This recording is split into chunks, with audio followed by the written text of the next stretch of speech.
Let's be clear from the start. Kindness by itself is not enough to survive in this world. If you think being a good person is enough to achieve success, you're living in a fantasy. And the worst part is that you know it even though you refuse to accept it. How many times have you felt like others are walking all over you? How many times have you done the right thing and, instead of receiving recognition, been ignored or even worse, used? You've been taught that being good is enough, that honesty and nobility are rewarded, but the reality is different. The world doesn't reward the good. It rewards those who know how to play their cards well. And this is where Machiavelli comes in. Machiavelli understood something that most people ignore. Human nature is selfish, fickle, and cruel when necessary. In The Prince, he made it clear that virtue without cunning is a weakness, and that goodness without strategy is a trap. And now, tell me, how many times have you fallen into that trap? Think about those you admire, those who have achieved great things. Do you think they got there only with good intentions? No, they got there because they knew how to move in the shadows when necessary, because they understood that morality is not an obstacle but a tool. Knowing when to show it and when to hide it is the difference between being a player and being a pawn. The problem is not that you are good. The problem is that you don't know how to protect yourself. You believe that others are playing by the same rules as you, but that's not the case. The world is full of predators disguised as friends, of opportunists who can spot naivety from miles away, and you, without realizing it, have been the perfect target. This is where Machiavelli offers you an alternative. Intelligent kindness. It's not about becoming a villain, nor about betraying your principles. It's about understanding that kindness must be accompanied by a deep understanding of reality. It's about learning to read people, to foresee their intentions, to know when to trust and when to keep your guard up. Machiavelli said that it is better to be feared than loved if you cannot be both. And you, what have you chosen? Surely you've chosen to be loved, to be accepted, to be seen as harmless. But tell me, what have you gained from that? Not respect, not power. What you've gained is that others know they can use you without consequences. Because kindness without strength doesn't inspire admiration. It inspires pity. Don't get confused. I'm not telling you to stop being good. I'm telling you to learn how to be good without being naive. Understand that the world doesn't reward the just, it rewards the shrewd, that true virtue is not submission. But the ability to balance ethics with pragmatism is crucial. Machiavelli taught that image is everything. It's not only about who you are, but also about how others perceive you.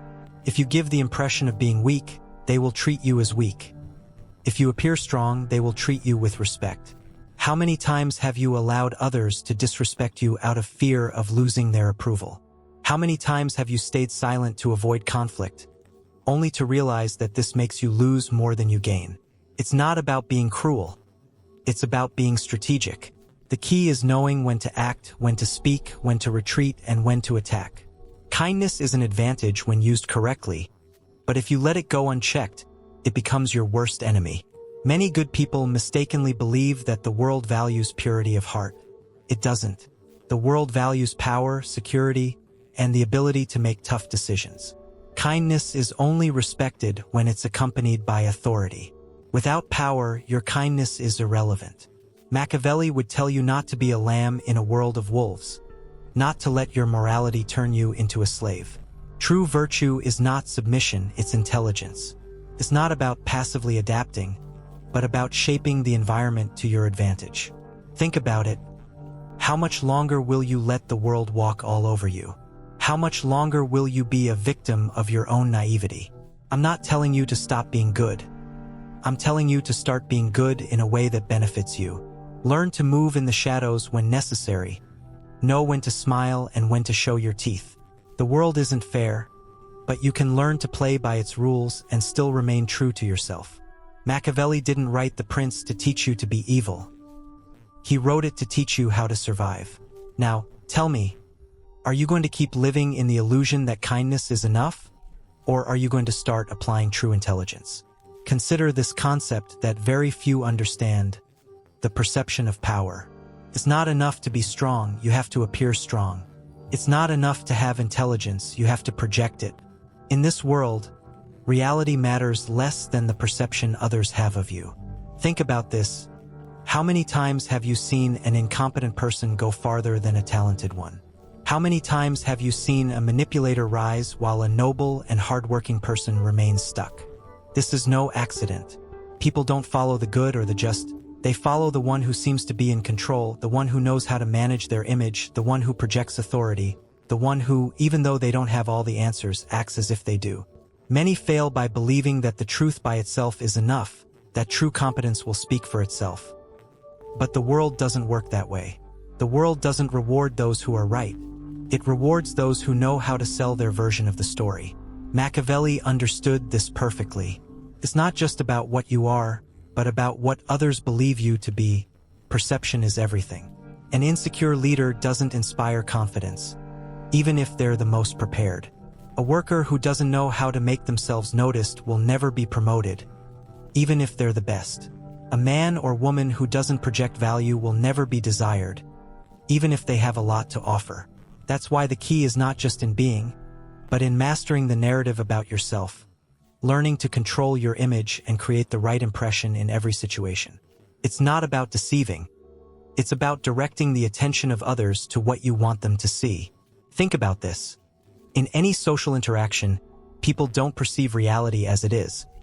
They see it through filters of assumptions, prejudices, and emotions. The question is, are you letting those filters work against you, or are you using them to your advantage? If you're good but seem weak, they will treat you as weak. If you're just but seem soft, they will trample on you. If you're talented but seem insecure, you will be ignored. It's that simple. The art of perception is what separates those who control their destiny from those who are controlled by others. And here we enter a darker, but necessary, area: the control of information. Have you ever wondered why the most powerful always seem to know something that others don't? Why do those who dominate the game always seem to have an advantage? The answer is simple. They know when to speak and when to stay silent. Naive people believe that absolute honesty is a virtue, that always saying what they think and sharing everything they know is the right thing to do. But in reality, information is power, and you can't give away power without consequences. Machiavelli said that a prince must know how to hide their true intentions, not because they should be a liar, but because in a world where everyone seeks an advantage, the one who reveals too much becomes vulnerable. Learn to control what you share. Say only what's necessary and nothing more to maintain a certain mystery, to make people wonder what you really think. Because the moment you become completely predictable, the moment others can anticipate every move you make, you lose any strategic advantage you might have had. The greatest players in history, in politics, business, art, or any field, understood that strategic silence is as powerful as speech. Think of someone you admire, someone with real influence. Are they the type who says everything and exposes themselves completely, or the type who always leaves something in the shadows, who always has a hidden card? The problem with many is that they confuse transparency with weakness. They believe that if they don't reveal everything, they are being dishonest. But it's not about lying. It's about controlling the flow of information to your advantage. Think about this. How many times have you spoken too much, only to hurt yourself? How many times have you trusted the wrong person by revealing something that later turned against you? How many times have you given explanations that no one asked for, just to justify yourself to people who didn't even deserve it? Power is not in speaking more. Power is in knowing when to speak and when to stay silent. And here's the big lesson that almost nobody applies. The one who speaks the least, the one who explains the least, is the one who commands the most respect. Why? Because silence creates uncertainty, uncertainty creates curiosity, and curiosity gives power. If you always say what you think without a filter, people will lose interest. If you always explain your actions, people will assume you need to justify yourself. But when you speak only when necessary, when you choose your words carefully and leave room for interpretation, people will start paying attention to you for real. And here comes another fundamental concept: the art of unpredictability. Predictable people are easy to manipulate. If you always act the same way, if your responses, emotions, and decisions are predictable, others will be able to anticipate you and use you. But when you're unpredictable, when people are never sure of what your next move will be, you become dangerous, and when you're dangerous, they respect you. Machiavelli understood this better than anyone. A leader who can be read like an open book is a weak leader, but a leader who maintains a certain level of mystery, who changes when necessary, and who never lets others label them, is the leader who stays in power. And now the question is, do you want to keep being an open book that anyone can read, manipulate, and take advantage of, or do you want to start being a strategist? Someone who controls their image, their information, and their unpredictability for their own benefit. Because kindness without strategy is just an invitation to be devoured. The world doesn't change its rules for you, so learn to play by the rules that really exist, not the ones you've been led to believe. And if you do it well, if you apply what really works, then for the first time, you will stop being a victim of the system and start being one of those who dominate it. But here comes the most interesting part, the art of strategic distance. Many believe that the key to power is to always be present, to be omnipresent, to make yourself noticed at every moment. But the reality is different. The one who is too available loses their value. Scarcity creates desire, and absence creates impact. Think about this. Why do certain people generate more respect just by being present, while others, no matter how hard they try, never seem to impose authority? The difference lies in the perception of their value. Machiavelli said that a prince should avoid becoming too accessible, not because he should disdain his people, but because excessive familiarity destroys respect. When you're always there, giving without measure, people start taking your presence, your effort, and your generosity for granted. And this doesn't just apply to politics or power, it applies to relationships and work life as well. When you give too much, you become disposable. When you're always available, you become a resource rather than a person of value. Think about it. How many times have you given everything for someone, only to have them not appreciate it? How many times have you been there for everyone, only to be ignored when you need it? It's no accident, it's human nature. What is abundant is despised. What is scarce is valued. That's why you must learn to regulate your presence, to dose your attention, and to manage the perception of your availability. Don't always respond immediately. Don't always be within reach of everyone. Make your absence noticeable and make your presence count. When you learn to disappear at the right moment and to regulate your energy, people will start looking for you. The problem is that most people fear disappearing. They fear that if they step back, they will be forgotten. But here's the brutal truth. If your only way of being remembered is by always being there, then you were never truly valuable. Those who really have an impact are not the ones who shout the loudest, but those who know how to handle silence, who know when to withdraw and when to reappear. Look at any great figure in history. The real players are not everywhere. They don't wear themselves out in every battle. They show up when it really matters, and when they do, everyone pays attention.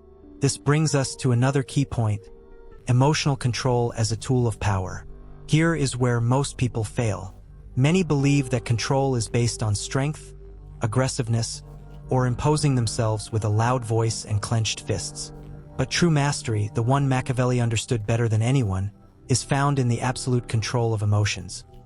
Because the one who loses control, the one who reacts impulsively, who is carried away by anger or anxiety, becomes predictable, manipulable, and weak. Think about the last time someone made you lose your cool, the moment you got angry, the moment you reacted without thinking. Who had the power in that situation? It wasn't you. It was the other person, the one who threw you off balance, the one who provoked your reaction. Because the one who controls your emotions controls your actions. And here is the key. The one who can't be provoked, the one who maintains their center no matter what happens. That is the one who truly has power. It doesn't matter if it's in a discussion, a negotiation, a relationship, or any social interaction. The one who maintains emotional control always wins, because controlling your emotions controls the perception others have of you. Machiavelli made it clear, a prudent man must act at all times with coldness and calculation. It's not about not feeling. It's about not being a slave to what you feel. It's not about being a reactive animal that anyone can manipulate. Apply this correctly, and you become impenetrable. Others may try to get under your skin. They may try to provoke you, but if they can't move your center, if they can't predict how you'll react, they lose control over you. Here's the truth.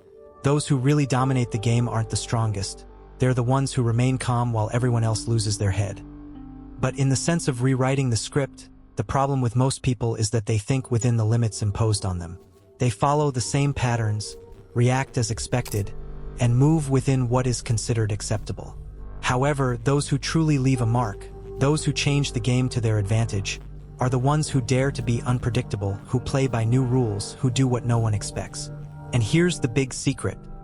The world is designed to devour those who conform. If you do the same as everyone else, you'll get the same results as everyone else. And that means mediocrity, that means being just another forgotten name in the endless flow of time. The only way to win is to step out of the mold. Be the one who acts differently, the one who doesn't react as others expect, the one who always holds a hidden card, the one who is never completely understood or anticipated. Be the one whose words carry weight because they are not cheap. When you learn this, something changes within you. You realize that you were never weak, you were simply not playing with the right strategy. You understand that people haven't been ignoring you because you're not worth it, but because you never knew how to project your value. And now that you know, beware, because once you apply it, there's no turning back. The moment you start controlling your presence, your image, managing information as a tool, and using silence as a weapon, you'll begin to notice how the world reacts differently to you. The people who once ignored you will start paying attention. Those who underestimated you will wonder what changed. And those who once manipulated you will fear making a move against you because you are no longer the same. Now, you are someone who understands how the game board works. And here comes the most important decision. Are you going to apply this, or are you going to return to ignorance? What separates those who thrive from those who fall behind is not knowledge, it's action.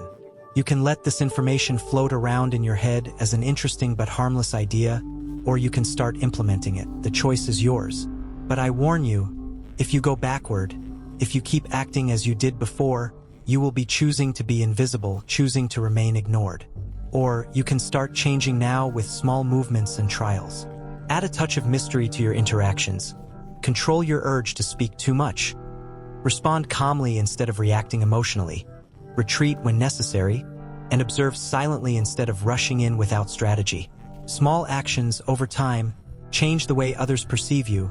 Small actions that will eventually transform you into someone who can no longer be ignored, because the world doesn't remember those who merely exist. It remembers those who know how to play the game. Now, tell me, are you ready to play it? If you've made it this far, I want to know who truly understood the message.